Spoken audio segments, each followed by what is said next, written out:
Hello and welcome, Inspired Podcast community. This is your new episode. My name is Caroline, and my today's guest is Yehloe, the poet, right? Yes, ma'am. I'm so happy that you said yes to our interview. How are you doing today? I am great. In my opinion, every day is a great day. Oh, yes, that's so true. And I would love to introduce you to the audience first. Of course, you are an American author, writer, performer, and advocate of love, known for your inspiring poetry and storytelling. Your latest book, Redeem Love, explores the diverse facets of love and relationships, offering messages that resonate deeply with readers from all walks of life.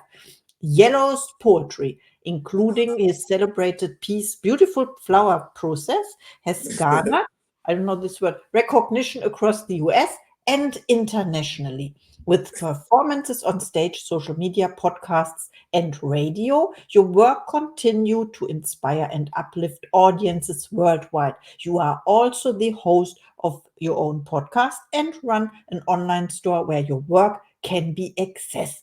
Welcome to the Inspired Podcast, Yellow the Poet. Thank you so much. I appreciate that. So nice. That's a And my great first, intro. yes, let's inspire the world. And my first question is, your book, Redeem Love, delves into love and relationships in a unique way. What inspired you to write this collection of poetry, and what message do you hope readers take away from it? Well, my inspiration for Redeem Love is just just being about me, about the artistry, and about creative writing. And love has always been something that I've always been intrigued by. I love writing about love, and I think it's something that everybody should receive messages from. And as far as the message that I want people to receive from it is, for one, when you read the book, for the women, it's actually about letting the women know that there's somebody out there who actually understands what they're going through, the things that they understand. Somebody actually understands that. On the flip side, it's for the men to learn how to put the love back into the relationship. Wow, thank you for sharing this message. I'm so inspired already. And what can inspire us more than the feeling of love, right? Yes, indeed. Yes, indeed.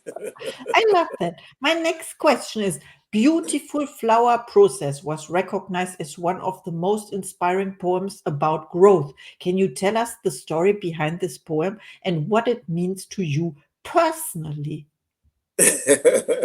So there was this contest going on in California, and I received a message because they've read poems that I've done before, and California wanted me to actually enter the contest, so I did, and I couldn't think of anything to write about, so instantaneously, beautiful flower process came to my mind, and what I wrote about was how flowers grow in reference to how people grow in real life. So the beautiful flower process is a double standard. It shows how flowers grow, but it also shows how people grow in real life. And that right there was something that I came up with instantaneously. I wasn't for sure if it was going to win, but I actually got the gold cup for that poem, and I was super excited. I couldn't believe it because I was that was the first time I had ever won anything as far as my poetry is concerned. That's great. I love that analogy of the beautiful flower and the people are growing. Yes. So great. Yeah, and congratulations to your win. There will be many, many more, right? What do you Thank you. plan next? Well, now I'm actually writing a new book, and with this new book that I'm writing, it's actually a nonfiction book. So I will expose the title. The title of it is called The Waiting Room. And the waiting room is it consists of a lot of different things. Like mentally, a lot of people can't even imagine what this book will be about. But it's definitely going to be very intriguing. I'm gonna have a lot of things in there that will spark people's memory of things that they've had to do in the past and things that they may also be currently doing. So I'm looking forward to getting this book out there. I'm working on that project right now as we speak. Oh, it's very inspiring. I think most of the people never leave the waiting room. Yeah, And I agree.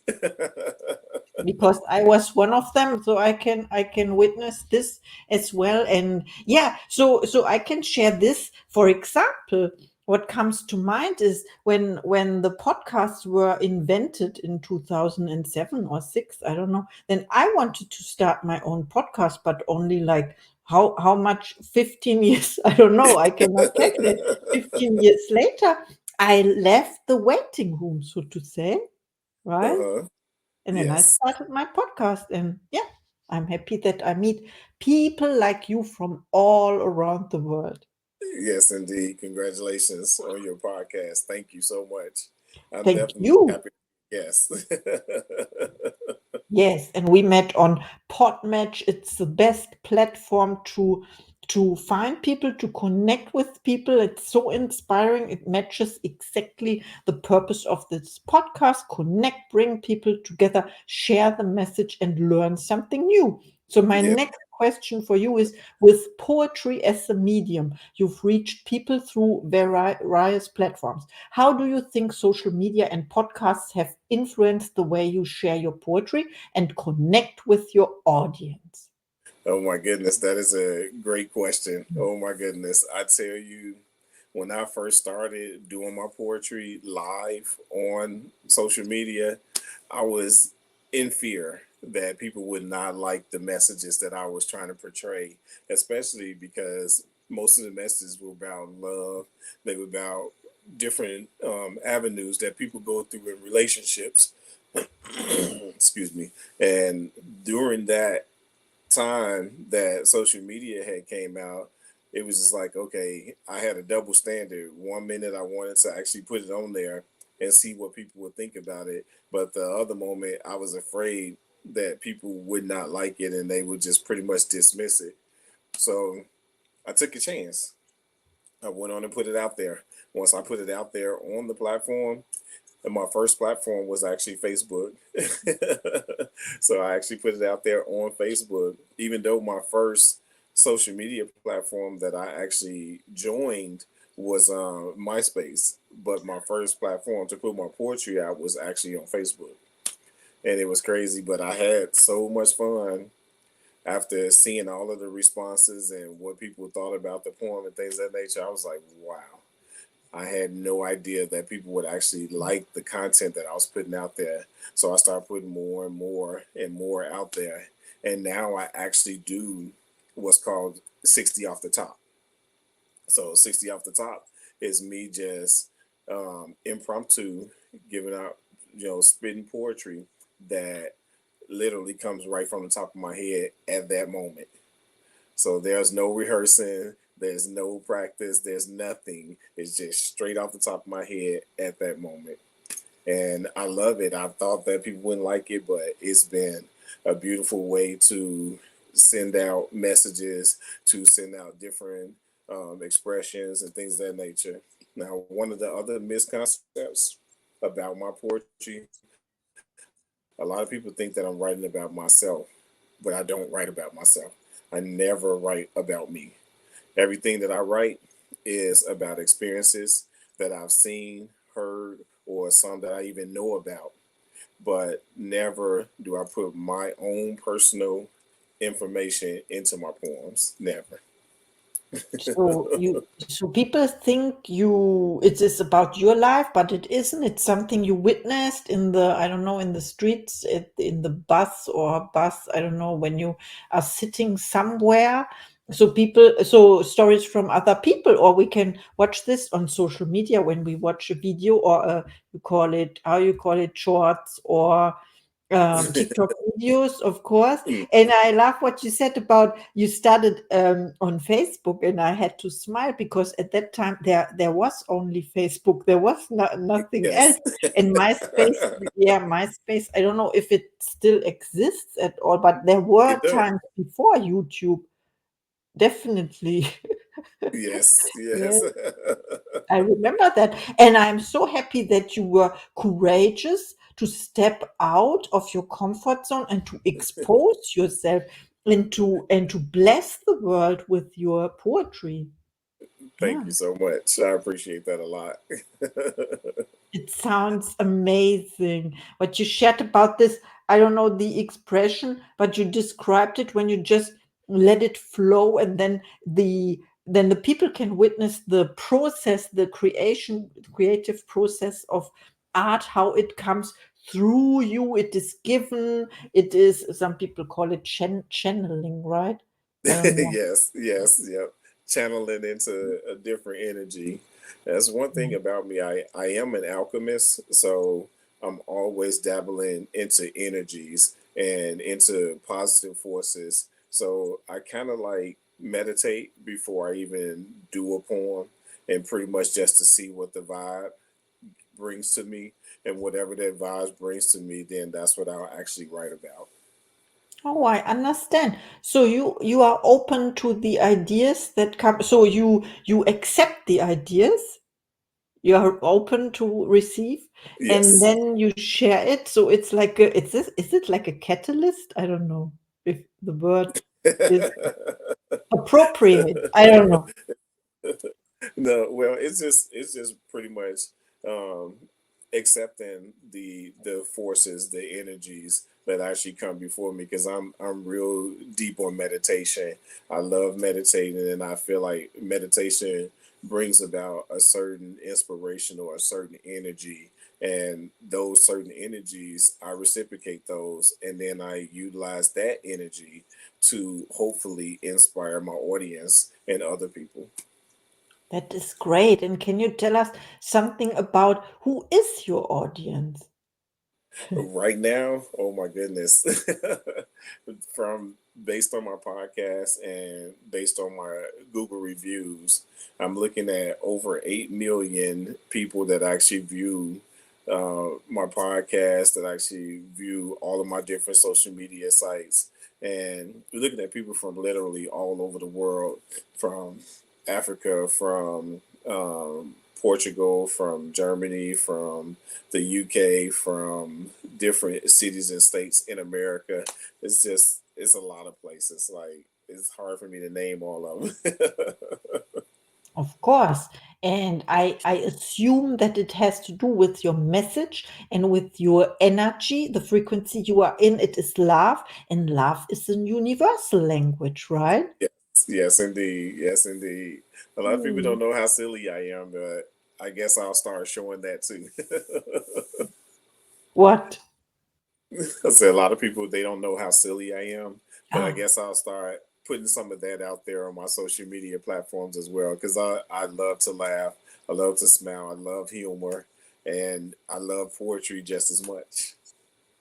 I love that you are authentically show yourself, and that way you encourage others to do the same, to show, yeah, to show them the beautiful self, like a flower. You said beautiful flower to the world, and share their unique gifts and talents, right? Yes, yes, indeed. I love being authentic. I can't, even on my podcast, I can't stand anything that's scripted. Anything that's scripted, I would rather stray away from, because authenticity is something that you can't buy. And when you're looking at authenticity, you're looking at something that's real. You're looking at something that other people can actually receive your message. They can receive the vibe. They can really see exactly where you're coming from just by looking at you, and then starting to feel that vibe at the same time. It's the most important thing to me ever. Just staying real, keeping everything 100, and let's not sugarcoat things. I just like to keep it factual. Oh, I love that too. I know I read your bio and the questions, but I thought that I will change this in further episodes to speak from my heart. And what you said is so important to open all the channels, let it flow, and then the right message will come out, of course. And the most important thing you mentioned is you cannot buy authenticity. And I heard the sentence a few days ago, authenticity is a frequency. Yes, yes, indeed. Yes, indeed. And it's one of the most important frequencies in my life. It's one thing that I channel into, irregardless of what. Even when I'm talking to my grandchildren, when I'm talking to my wife, when I'm talking to my children, it's always something that I want to shine through my aura, shine through my messages, shine through me giving my family a hug, giving my wife a kiss, things of that nature. I want authenticity to just be organic, irregardless. Organic. This is your message. Yes, and please tell us where can we find you? Of course, we can find you everywhere on social media now, but do you have a specific a homepage you want to mention or yes. Well, you can definitely find me on, literally, like you said, all of my social medias. But now I'm focusing a lot on my YouTube channel because YouTube has given a lot more freedom for me to be openly expressive. And they're also, believe it or not, behind the scenes, they're actually showing me different tips and tricks that can actually get more exposure. So I'm actually focusing in on and honing in on YouTube right now more so than my other platforms. But I do still go to my other platforms like Facebook, Instagram, YouTube. I'm also on LinkedIn. I'm Oh, also on X, formerly known as Twitter. mhm. Oh my goodness. And just like we said, Podmatch as well. So I'm also on Spotify, and I'm also on iHeartRadio. So I'm also on Apple. So all these different platforms, I love it. I love it. I love it because people are actually taking the information seriously, and they are loving the information and giving me positive feedback. I love it. Oh, so you are exactly like me. I'm also everywhere, and I can, yeah, today you are at Be Connected. This is the platform where I record my podcast. You know, it's a integrated video conferencing system, but also a network platform form with 26,000 or 27,000 members, I think. So you can have your profile there too for free, by the way, and this goes to all the listeners. Today we have Awesome. a present for you. You grab your free account. And one thing I have to mention one thing because I started with TikTok because my kids said, "Oh, you have to be on TikTok." Okay, and now I have more followers than they have. But one thing I don't like at all, so I want to hear your opinion. This is Snapchat because I Oh my don't get the message. What is goodness. it? There are strange people, and do you use Snapchat? I actually do use Snapchat. I don't get on Snapchat that often, but I do use it. I just do like little short, quick, inspirational recordings, and then I pretty much get away from it and go right back to the other platforms. I'm not against Snapchat. It's just that to me, there's really not a lot to do. Mm.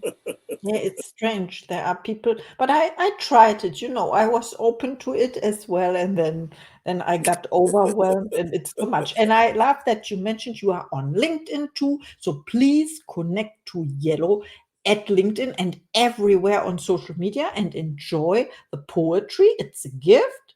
Yes, we are given. And now is time for your last final thoughts, let's say, to the audience, please. Sure, no problem. My final thoughts to everybody would be this: irregardless of what you go through in your entire life, always look to be authentic, always look to be organic, always hone into that power because that is a power. And when you hone into that power, you're not just honing into an opportunity to please the world or to please others, but you're also looking into an opportunity to please yourself because that internal power is where it starts at. And once you have that internal power in check, it starts to illuminate to other people as well. And that's the blessing that you want to always happen, because it also shines in your aura. So the moment people walk up to you, they're automatically going to see that. Never let that change, and always stay focused on that energy. Thank you so much. Authenticity again, and then illuminate, and then we can illuminate the world together. Thank you. I'm so blessed by this podcast interview. Thank you so much. It's been a blessing. I greatly appreciate it. Thank you, and see you in the next episode.